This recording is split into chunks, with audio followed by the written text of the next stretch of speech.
Welcome back to Redlining. It's May already, and I'm depressed. Hello, Richard. How are you? I'm full of the joys of autumn. Autumn. You know it's May because it's now raining and pissing down and the traffic shit. Yeah, pretty much every day. Yep. On the podcast today, we've got someone very special. He's been around for a wee while. He's a very well-known radio DJ. Ladies and gentlemen, Mr. Grant Marshall. Welcome, my friend. Thanks, guys. Thanks for having me. Good to be here. Yeah. Thanks for coming, man. Thanks for coming. So, you are currently still a George FM DJ? I am. Yes, you are. And when did you start doing that? Because we haven't had many radio DJs on the show. So when did you start that? 1999. 1999. I'm giving you some secrets here. Yeah. Was it one of the originals? Or no, I wasn't one of the originals. The originals were all based in George Street. That's where the name came from. Yep. I was one of the early guys in Ponsonby Road on the 105. Yep. Level 105. Yeah. For the uninitiated, like me, because I've only been here since 2010, when did George start broadcasting? I think it was either early 99 or 98. So you were like at the very start of George FM? I won't say at the start because I wasn't in George Street. And I moved from the George Street, someone's bedroom, into the Ponsonby studio. Yeah. Yep. Whose bedroom was that?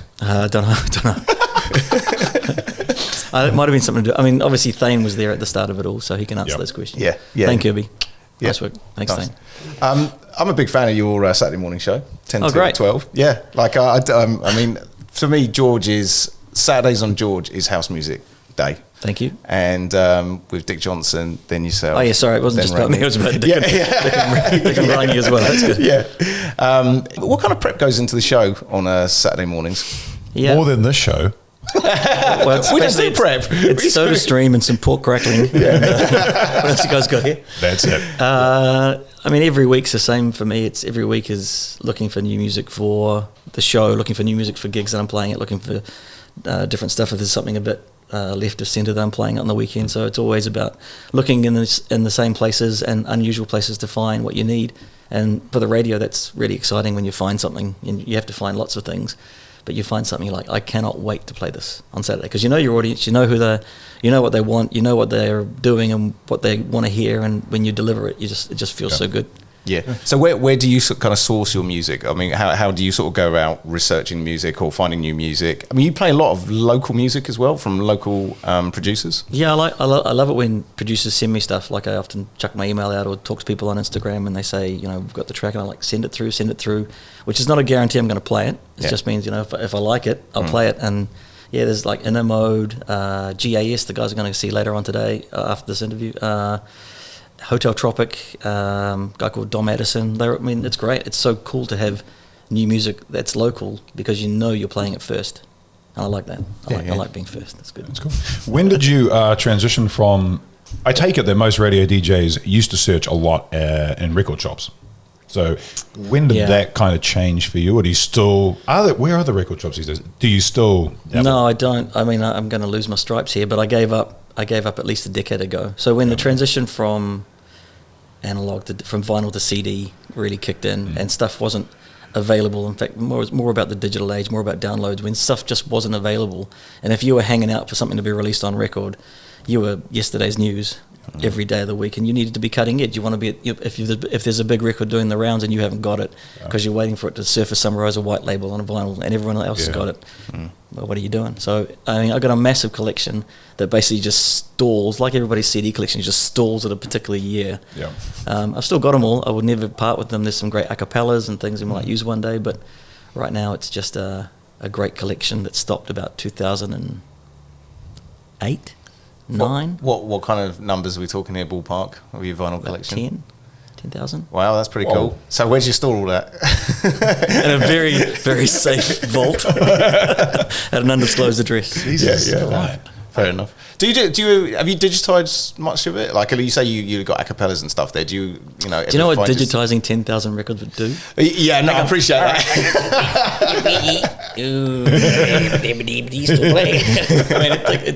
It's real time, right? You can't just rip it. Yeah. No. But you say you've got some nice acapellas in there. Do you ever sort of think, well, that might work with something here? So you'll think. I do, and I go back in and go. Oh, there it is. Yeah. I got that. Yeah, fair enough. So, did you When did you start your DJing journey? Like, what got you into music? What sparked the love? I'm going to have to give some credit to someone I don't want to give credit to. Everyone loves music, right? So I can't say, I love music from a really young age. Everyone loves music. But I used to spend a lot of money on buying records, because at the time it was either records or tapes, so I wasn't doing anything special, by the way. But I had a pretty decent record collection, and at the age of 16, a mate of mine whose dad owned a club said, I'm going to put on an after ball. He's basically making money, promoters, 0101, and he said, you've got lots of records, why don't you play the records at my party? He didn't even call it DJing, and I was like, okay, that sounds cool, let's do that. Yeah. And that was the first gig. Oh shit! Yeah. What kind of music were you into when you were a teenager? I listened to Kit Jensen and the Network Chart, which was the UK countdown. It was on a Sunday morning. Kit Jensen, David Jensen, isn't it? David Kit Jensen. Yeah, that's him. Oh right, wow. So that was I was definitely into listening to what was happening in the UK as opposed to what was happening in the US. Although you listen to Casey Kasem or Rick Dees. Yeah.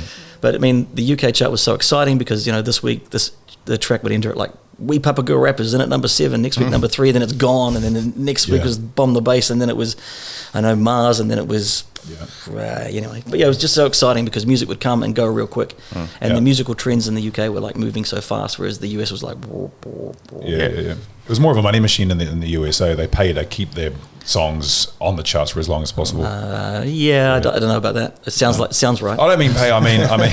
I mean they market their songs a lot more to try and keep them up there as much. I just think the country's so big, it takes such a long time for anything to actually take hold, or to. Whereas London, it seemed to be overnight. But I did find out that what they did with charts is that they would send a box of records through the front door, like 200 copies of the new Kylie track, and someone would sign for them.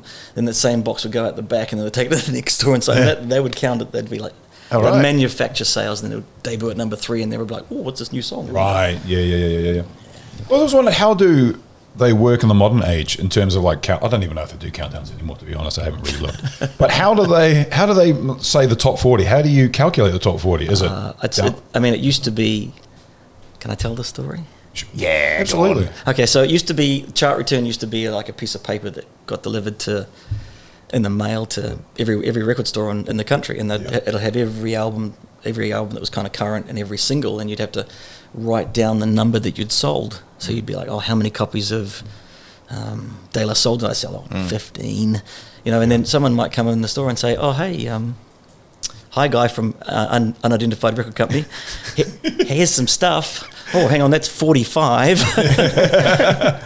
So I mean, it was very much open to interpretation. That was the way it used to be, and then it moved from that to a culmination of downloads and radio play, and then it's moved to everything. Now it's like if you have that's why the Christmas chart in the US looks like unknown rapper, Mariah Carey, Michael Bublé, Christmas songs in amongst these unknown rappers, and that's because they're all being played on YouTube or Spotify for Christmas, and then suddenly they disappear. So YouTube plays counts? Yeah. Oh, right. Yeah. I mean, it's what pop music is, right? It's what's popular. If you're playing it's popular, whether it's old or new. Yeah. Must be quite hard to calculate, huh? Yeah. Because you've got so many different places to have a look. Baz, how many plays did the Clash have this week? Jesus. We've got like Spotify, Apple Music, there's a lot. YouTube. What's that one that not Tribe? Apple Music. Yeah, Apple Music. Tidal, Tidal. Tidal. Do you actually just sort of digressing a little bit? Do you use any online streaming sites for your DJing, like Tidal or something like that? Have you ever given it a go? Would you ever give it a go? I did in lockdown. Yeah. I mean, you can say that like it has an asterisk alongside it, right? Because if you did it in lockdown, you didn't do it because you wanted to do it. Yeah. Because you were forced to. I had to. But never have I ever until lockdown. Yeah. But Tidal have got that, haven't they? I had a little crack with Tidal and to see what the stream was like. What is Tidal? How does it work? Tell me. So you just link it to your record box. So you sign it, you open record box, and you obviously create an account in Tidal, and you pay $20 or $30 a month. I can't remember what it is. And then when you go into record box, there's an actual where your playlists are. You can scroll down. There's actually a Tidal login. So you just log into your account, and then all the music that's in Tidal, you can access through record box. Assuming you use Recordbox, of course. I do. And then you can just literally search genres, whatever track you want, and then you just stream it through your through your record box app. So that's what like Traxsource and Beatport are doing now. Beatport, Beatport, Traxsource, all that. Yeah. So it's obviously a way of getting access to a lot more music than, I mean, obviously yourself, you've got a lot of music anyway, but you know, like it's an alternative to like buying tracks, you know. But they do, obviously you're relying on a Wi-Fi connection, signal, and you know, wherever you go, and it's a bit risky, you know. I mean, I didn't like the idea of having a computer, a laptop in a club. I mean, I figure that it's crazy. You've got this piece of equipment in a club where people are not themselves, with liquid running around, jumping around, and anyway. So I'm a USB guy. Like you take a USB drive, a 2 terabyte drive, and all my playlists are on there. And like if I need a song, it's probably there. If it's not there, I'm not going to download it because I don't have a computer. So no, that's fair enough. Did you start off in vinyl doing live stuff? Yep. And do you still do it now occasionally? What do you mean by live stuff? DJing, just mixing vinyl. Yeah, absolutely. That's how it started. Yeah. Yes. Yeah. So I mean, to me, I still do it the same way. Yep. Still find a track, load it up. Yep. Like nothing's predetermined. Everything's just there's just a massive track sitting there that you think you might play at that gig. Yeah. And then you move through those, and then you suddenly think, I want to go somewhere else and find something. This gig actually isn't what I thought it was. This is actually like Martha's 30th from last week. Let's go over here. Let's go into that folder. I didn't say Martha. I said Martha's 30th. It's terrible. I don't know anybody called Martha, by the way. Who's actually 30 years old. Cool. So how prevalent are you with live performance these days, like at clubs or parties or whatever? I mean, I play every weekend. Is that right? Still, that's absolutely that's all I do. I mean, I raise my kids on the weekend on Friday, Saturday. Yeah. So you do an 80s night as well, don't you? Yeah. Don't Call Me 80s is a little brand that I put together in lockdown.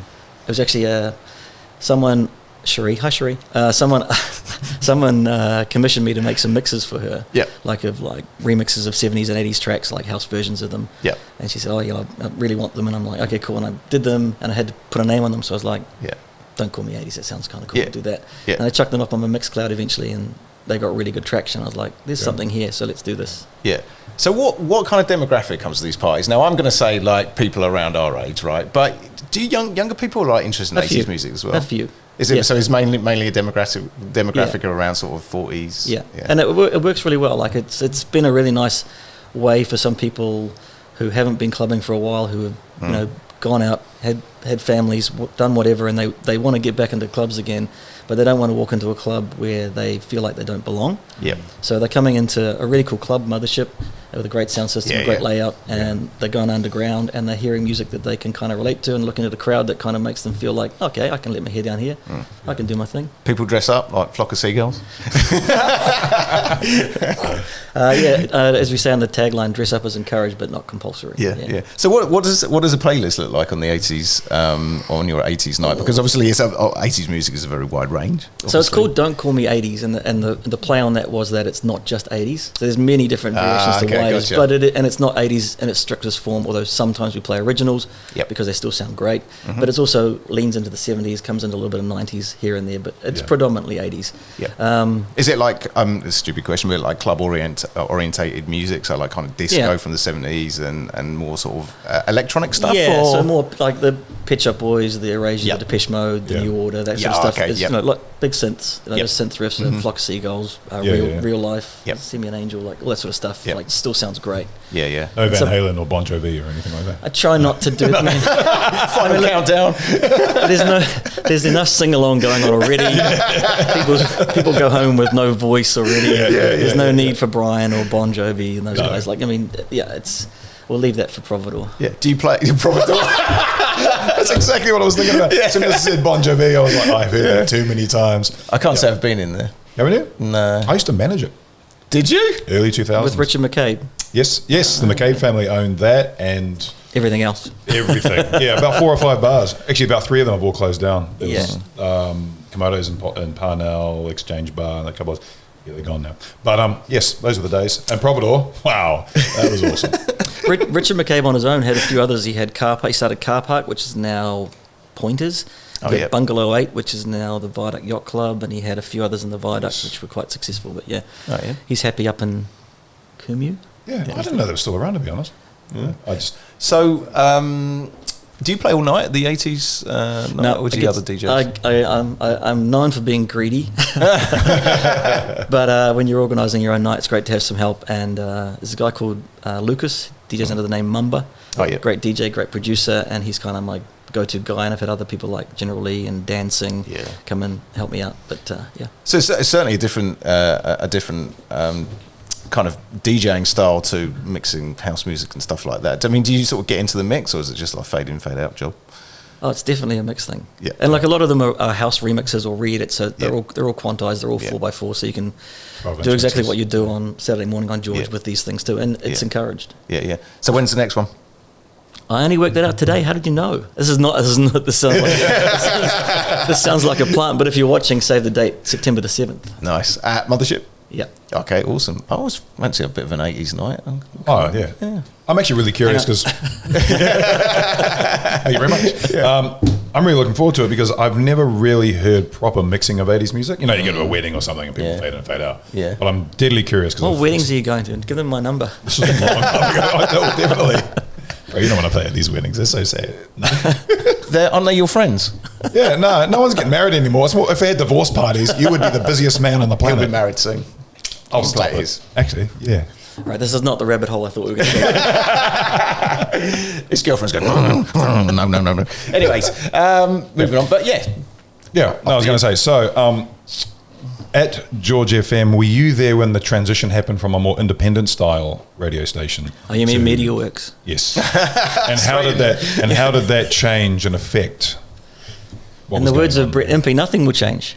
Yeah, sure. That's what he said when he came and talked to us on the balcony. He's not there anymore, so I can talk about him, right? Yep. Because in the words of everyone who listens to George FM, everything changed.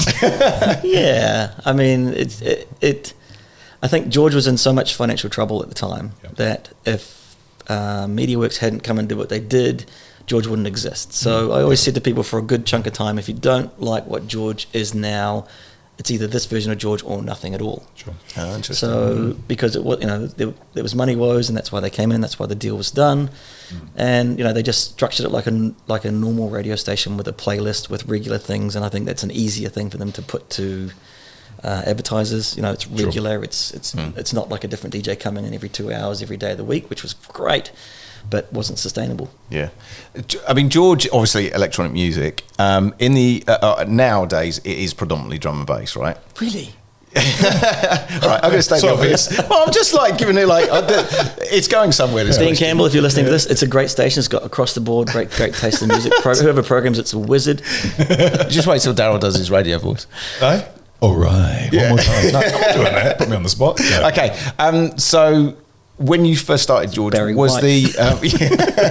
when you first started at George, was it predominantly still drum and bass, or was it like electronic music across the board? Because obviously you're a house music DJ. No, it's a very strong. I think the dance music scene in New Zealand at that time was very much house based. It was a lot. That was the winning genre. It was the dominant genre, and I think that was we had guys coming in every week like Sawani, Greg Churchill, myself, Tim Finn, Samboji.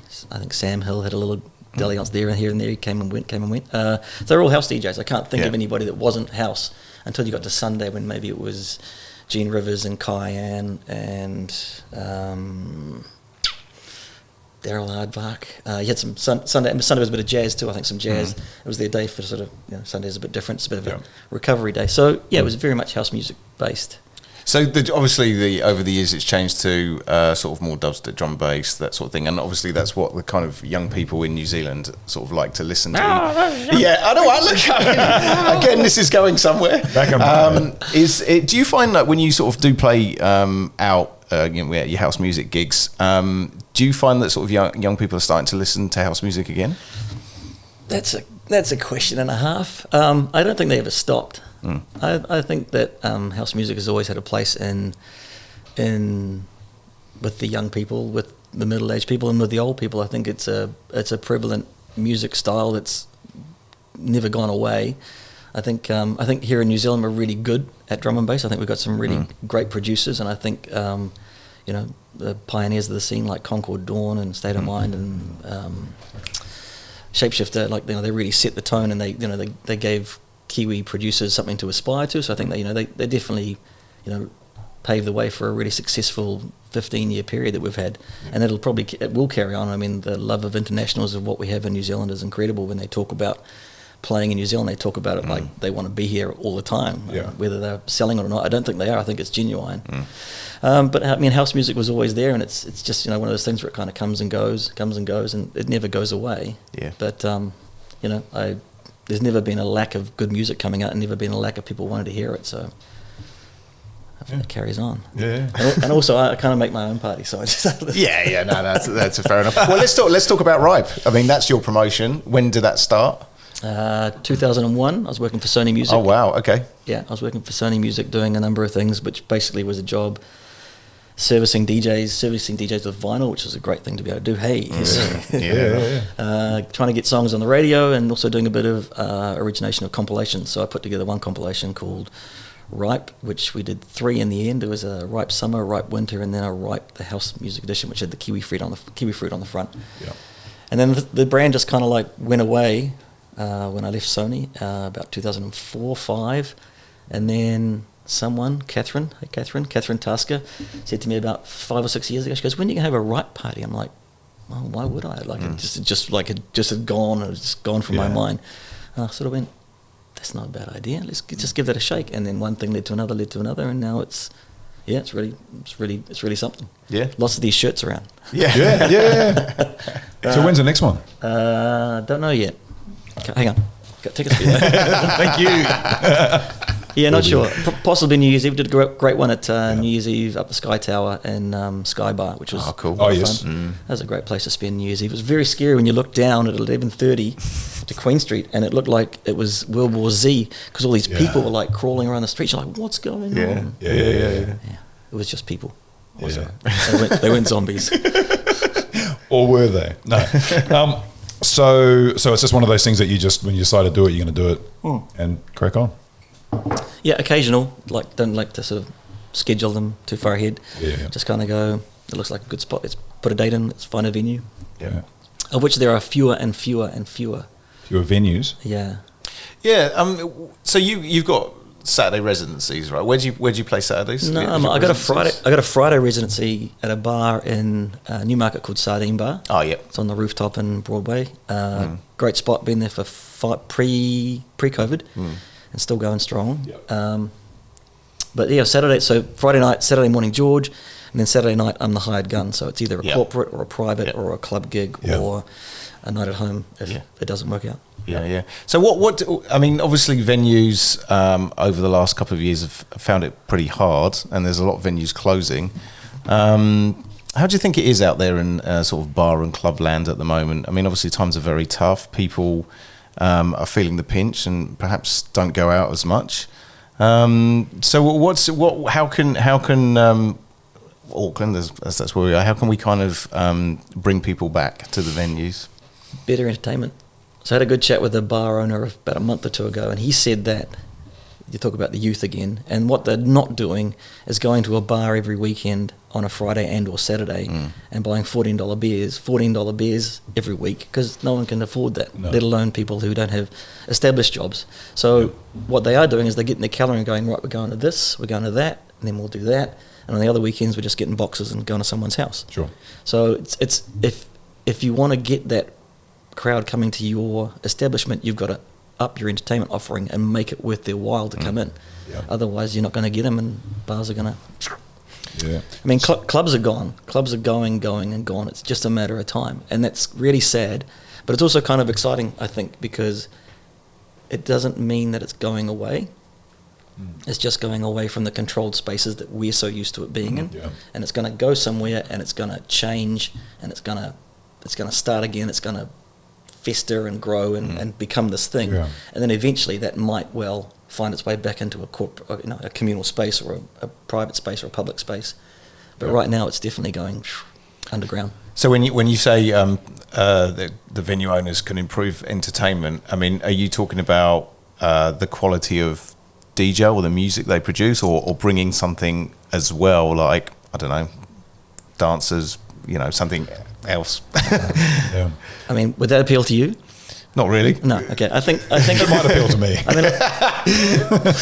a lot of bars just have, cloud play systems or, I mean, if you want to have someone who's actually working your room, a guy called Nigel Love is doing his Wax Wednesdays at Dr. Rudy's. He's got a vinyl only thing going on, and he said, all he had to do was do better than what the Spotify was doing, and already the numbers are showing that people are staying longer and spending more money. It's already showing that there's greater returns to having someone who's not a computer making those decisions. So, do you find like a lot of the? Sorry, mate. Do you find a lot of the bars kind of play the same shit as well? I find them very generic. Some of the bars in town. I don't know what bars. I'm not gonna Yes, Rich. Yeah. What bars? I'm not going to name any bars, obviously, because they won't let me in. But I don't know. Like, an example is when I actually first got to Auckland. I went around the Auckland night scene, just like going to a few bars. I just found them all very generic. You sort of go in and they play kind of the same kind of music, and they've got the same kind of atmosphere, and there's nothing that sort of stands out. Is it like politely inoffensive? It's just pop music, I guess. Rather than sort of pushing the boundaries on trying different stuff, or maybe music that's a bit more underground, or just trying something different. I think it's chicken or the egg, though. I mean, a lot of places are afraid to take the risk that people won't turn up and they won't spend their money. And then it's like, well, how do you create new music? How do you create new experiences for people if you're not going to take those risks? So it's kind of a hard one. Yeah, it's like, that's what we're in right now. Like, we talk about better entertainment at clubs and bars and stuff. Yeah, totally agree. And I would like to see more of that as well. Dancers, maybe. But that stuff's also to try and branch out and try different types of entertainment is a risk and or could be more expensive. So it's like, how do you balance that out? Guaranteed you're going to get more people in and spend like $14. That's cheap beer. That's cheap. That was cheap. I was thinking, it's $16 now. Yeah. I haven't had a drink in 3 years. Is that right? Yeah. May 17th, it'll be 3 years. Wow. So what it's May the 1st today, by the way. What made you stop?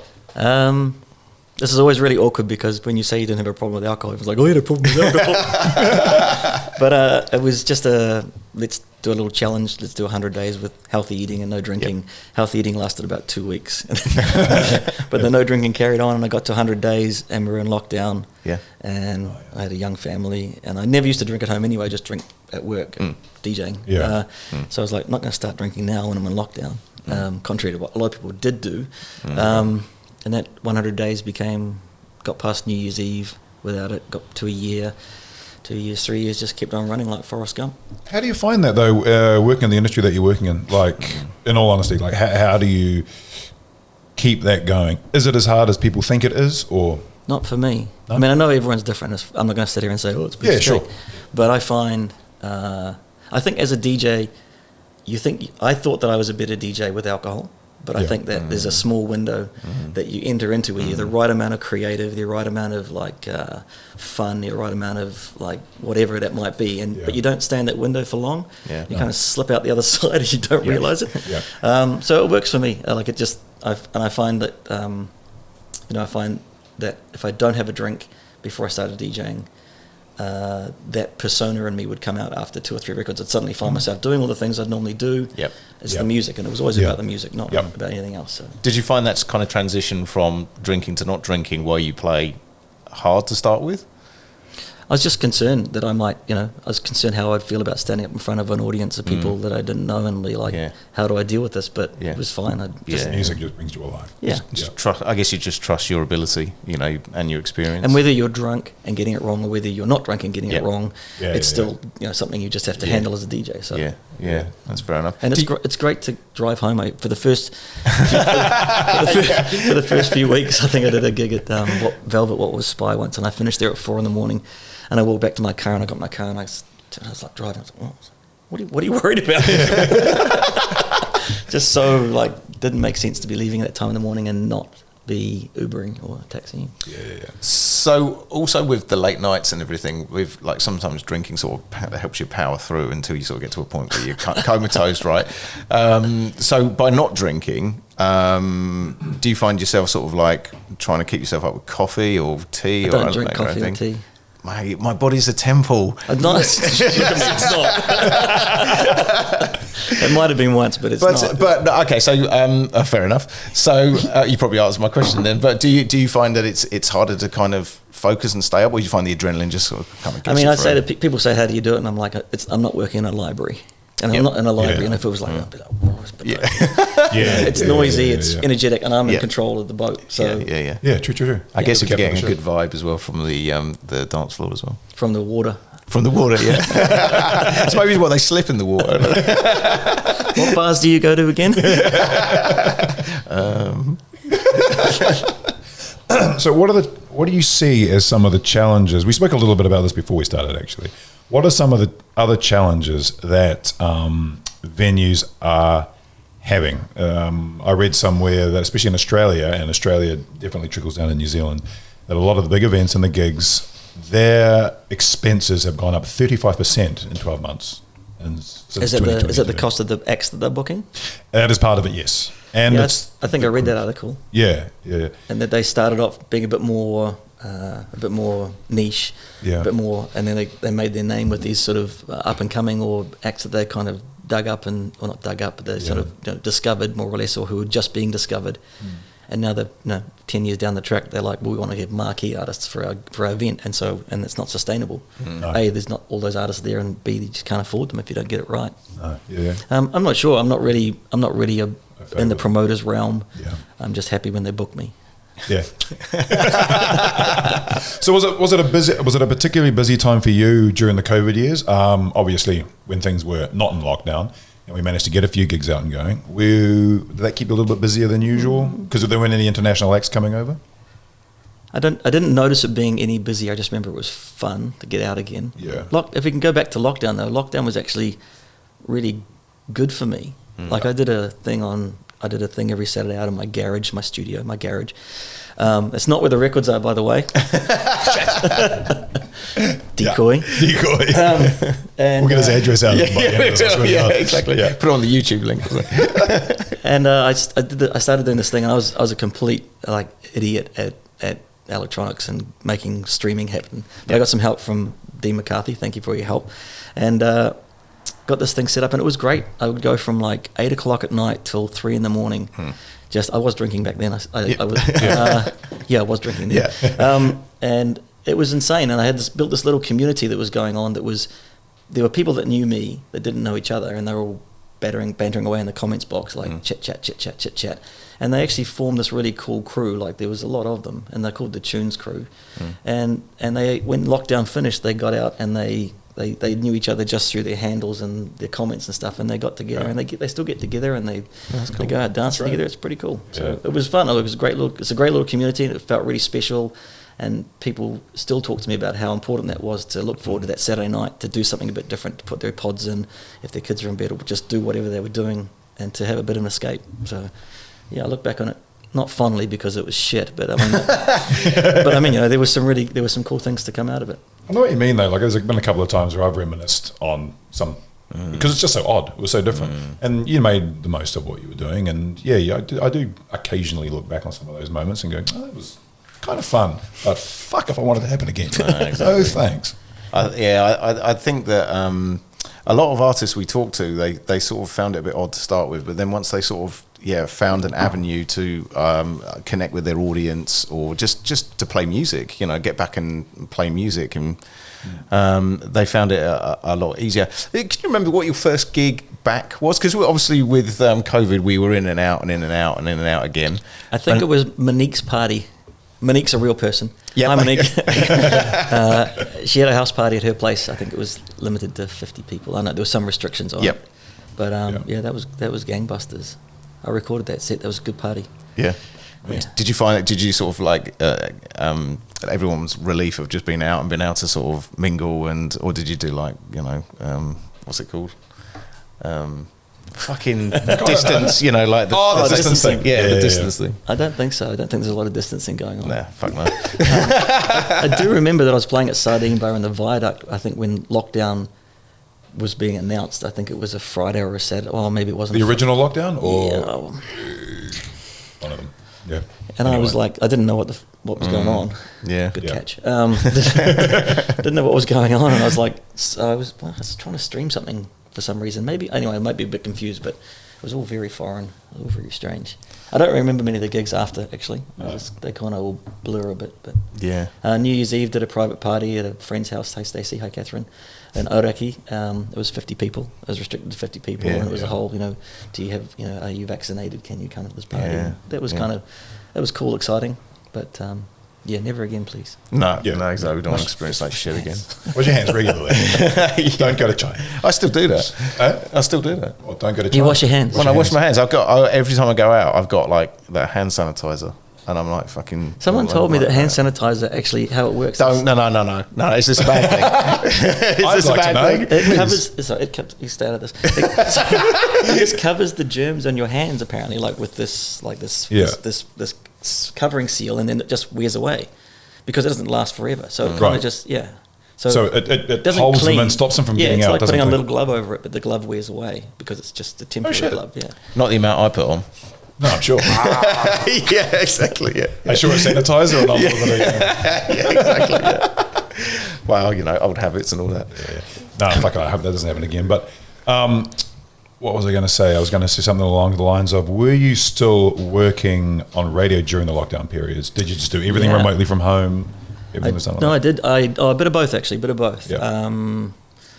Because there was a transition from my old show. I'd done Friday nights and Saturday nights on George for a very long time, and then Peter and Bevan stepped away from Saturday mornings, and I think it was actually, how did I forget that? Sorry, just cue back. I did a party called Sky High, which was up the Sky Tower, 2 nights, Friday night, Saturday night, with Jordan Eskra. It was incredible. We sold out 500 tickets across Friday, and then 580 on Saturday night.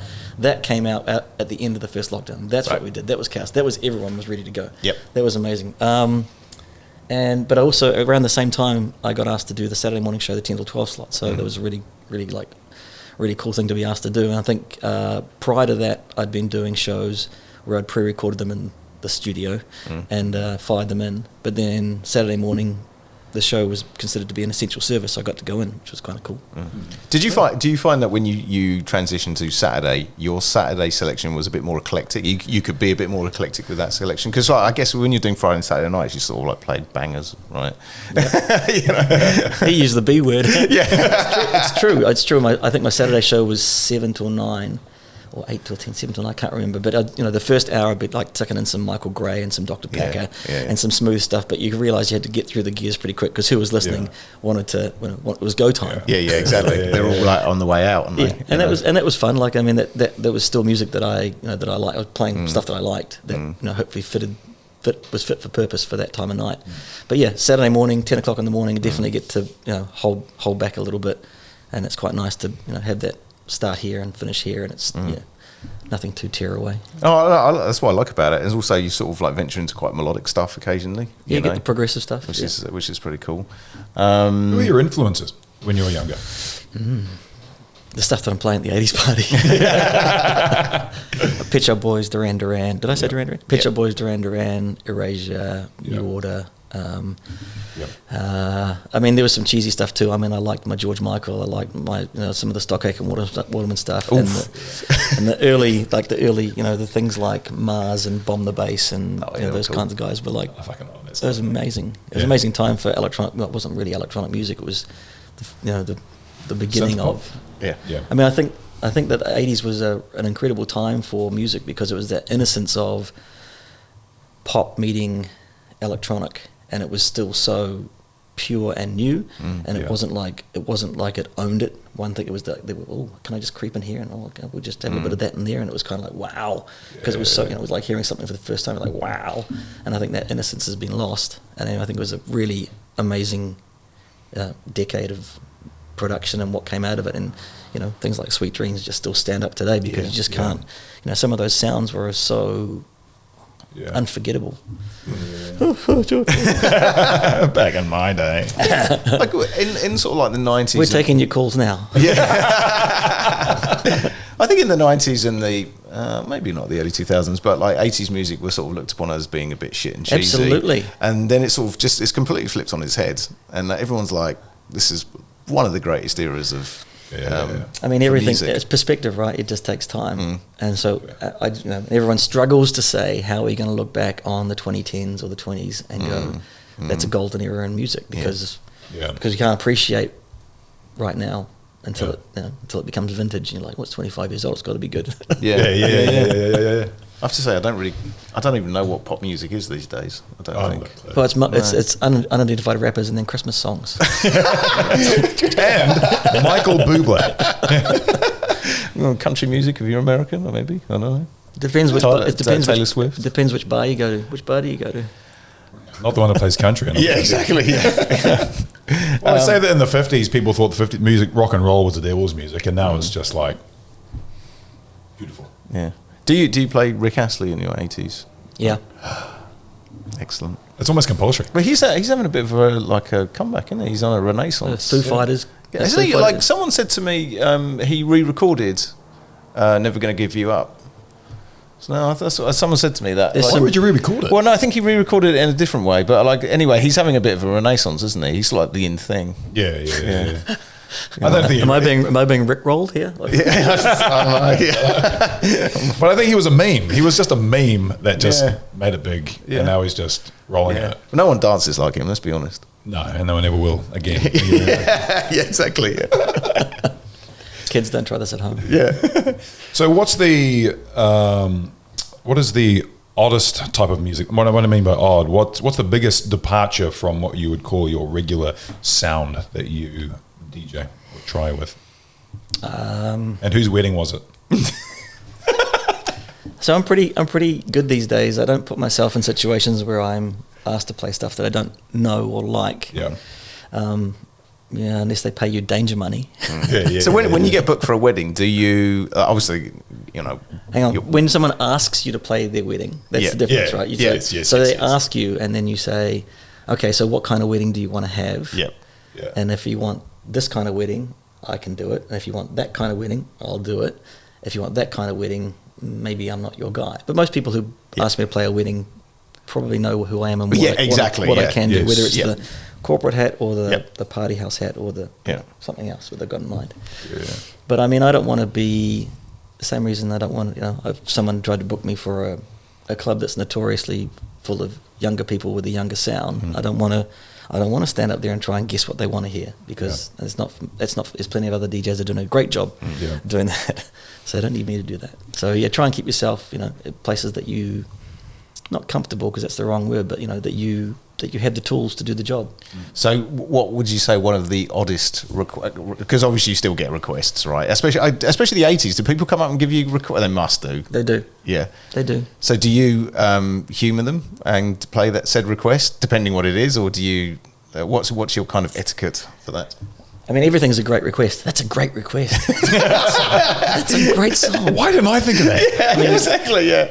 I mean, everyone wants to be. I mean, I'm shooting myself here terribly, but I mean, and normally if someone's taken the time to climb up on the stage and make their way across to you, either they've had too much to drink and they really want to tell you about this song. So the least you can do is receive it warmly.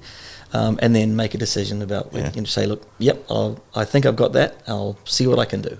Or if they do come at you with a piece of God, you're like, let's get that on right away. Yeah. And usually people are pretty good. Yeah. Do they sort of show you their phones and shit like that? A little bit. Normally when people hold a phone out, I grab it and I go, I've got one, thanks.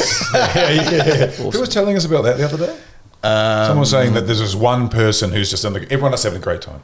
And there's this one person who just wasn't budging. It was like going to a comedy act and the one person who's not laughing. Was it Marsh? Might have been. Yeah. And all they could do was focus on that one person because they just couldn't make them. Yeah.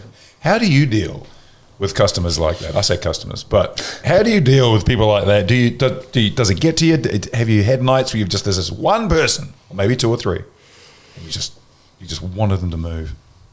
To move? You mean get out of your lie line? What? Get out of your club?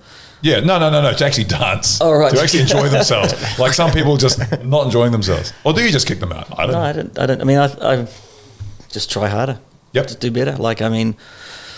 It's always been, I think you try and there's someone in the room that's not enjoying themselves and you're like, how can I make that person have some fun? It's always sort of in the back of your mind because you want everyone in the room to be, without sacrificing the rest. I don't know. Just, I find most of my conversations with people are quite polite, quite well measured, and you want to send them away even if you're telling them piss off. I think it's terrible. You're saying it in the nicest possible way, and they're like, God, that guy's a nice guy. What a nice guy. He just tell me, oh, he didn't. Even though they're half cut and they're going up to you going, oh yeah, hang on a second, that rings a bell now. They're gurning as they're trying to hold the phone. So can you remember, just following on from requests again because it's fun, what was you say one of your oddest requests was? I don't know. I don't remember them. I mean, just that the look of incredulousness on their face when they ask for, Ladysmith Black Mambazo, and you're like, I mean, I know who you're talking about, but I don't have any of their music. Or that, I mean, because we talked about this before too, about the musical spectrum is so broad. I mean, you wind it back to the 90s, and you had record stores would import music, and they would import 20 copies of this new track, 20 copies of that, 10 of that, 10 of that, 5 of that, 20 of that, whatever. Some would come from local record companies, and those would be your selection of records that you had to choose from each week. And you would go in there, you'd be there on the day those records arrived, and hopefully you've written your name on the fax machine, on the fax sheet to get one of them. And hopefully you've got a good enough rapport with the record store guy. Lucky I was working in the record store, so I always got what I wanted. Yeah. But that was what you had. That was the pool. The pool of music was that, plus whatever extra stuff maybe Real Groovy had, and that was pretty much it, or whatever you tried to get in yourself. And then online came about. But I mean, that was it. And now the musical universe is, I can't put my hands far enough around. It's totally 360. And people expect you because they know it. They expect that you might know it too. And when you say, I'm sorry, is it good? You want to sing it for me? It's difficult. So what kind of music do you listen to in your downtime? Are you still, I mean, do you have like a kind of music that kind of relaxes you, or you sort of have an alternate to electronic music or any kind of, no, it's all right. Oh, okay, I mean, when I've got time, I'm looking for new music. Yeah. So I'm always, my missus says to me, I hate it. All I ever hear is like 5 seconds. Crap. I'm like, oh yeah, that's pretty good. Yeah, next. And so that's what I'm always doing. I'm always looking forward, never looking back. And if I want to chuck on something, I might find something on Mixcloud. I'm a big fan of Mixcloud. There's lots of good DJs put up their mixes there. But and I listen to George a lot because I'm always curious to know what's being played during the week, which is also a reflection on what you might be expected to be, across when it comes to the weekend stuff. So there's always one eye to the weekend. Do you produce at all? Have you dabbled in producing? Dabbled. Yep. Want to do more. Yeah. But I'm not prepared to walk through the idiot room, and I haven't got the time. You heard that phrase, have you? I have actually. Yeah, cool. So if you don't know what it is, it's, if you want to get from a beginner to something to good at anything, you have to walk through the idiot room, where you basically have to get in this area here where you're making stuff that's actually really shit, and you share it with people that you trust because they're not going to say, that's shit, you should stop. And then if you keep doing it, you actually walk out the other side and you get good. So I'm not ready to do that yet, and haven't got the time to do that yet. And it's also really helpful when you've got people that are really good at it, and you go around and you're like, oh, hey, can we get this, and what can we make it sound like this, and can we do that? And all of a sudden you got this track made, and it would have taken you 6 years to get something that looked like a broken cake. So yes, no is the answer, and maybe next time you ask me, it might be yes. Sad. So what does the future hold for Grant Marshall? Sorry, more of the same, but that's exactly my answer I was going to say. But it was, so obviously a bit of producing and just sort of carrying on. I'd like to. There's a guy called Sergeant Slick in Australia who makes a lot of good stuff. He does his slick discotizers and re-edits of classic tracks, but also his own music as well. And he said that if you really want to do this, you've got to sort of treat it like a full-time job, and you've got to at least put aside like 4 to 5 hours a day and just and sit there and do it. And I haven't got those windows of time yet. Got small children, so a lot of that sort of interferes or gets in the way of. Replaces. But yeah, there's plenty of time. Yeah. What other advice would you give to young DJs wanting to start out, like people who are just kicking in? Go for it. I always used to say my best piece of advice was be on time, because that puts you ahead of like 90% of the other DJs out there. But there is one piece of advice.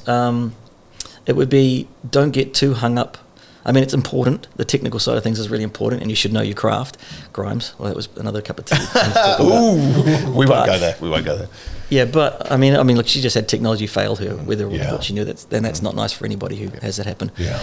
But I mean, if you are young, I think you should learn your craft, but be most concerned about what you're playing and why you're playing it, not about the 10 seconds, 20 seconds, 30 seconds, minute, however long you want to mix for, that goes on in between, because not many people in the audience when you're starting out are going to care too much about the middle bit, about the little bit in between, the punctuation. They want to hear your words. They want to know why you said what you said, and that's what they came to listen to. So don't get too hung up if you're not a good mixer. Just be really good at knowing what your tunes are, how they feel, the kind of energy they have in them, and when's a good time to play them, and what's something good to follow that up with, and know why you're doing that. Always think about what you're playing and why you're playing it, and that makes a good DJ. So, do you think that kind of art of DJing is lost through the technology these days? Yeah. I mean, lots of it's lost, but I mean that doesn't mean it can't still happen. You know, and you just have to care a bit about what you're doing and why you're doing it, not just, you know, you saw it for a while. I got these tunes and my mates love them and I'm just going to throw them down, which is great if you're at your mate's party, but often you're not. It's more than just your mates, so definitely play to your mates a little bit. Because if they don't turn up, no one likes you. Exactly. Your friends and family don't turn up. No one loves you.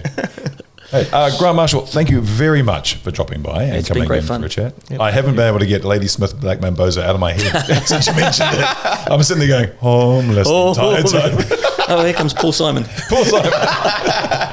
But no, thank you very much for coming in. It's been awesome, and it's always good to meet some seasoned professionals and giving a little bit of advice. And, is that a reference to the salt and pepper? Maybe it is, which we're all developing. We've all got that. We've all got it. Exactly. But no, man, thanks heaps for coming in, and best of luck for everything. And keep us in the loop about when next Ripe's going to be or anything else that's coming up, and we'll punch it out for you. I just want to say hi to Sasha and hi to Stevie. Hi, guys.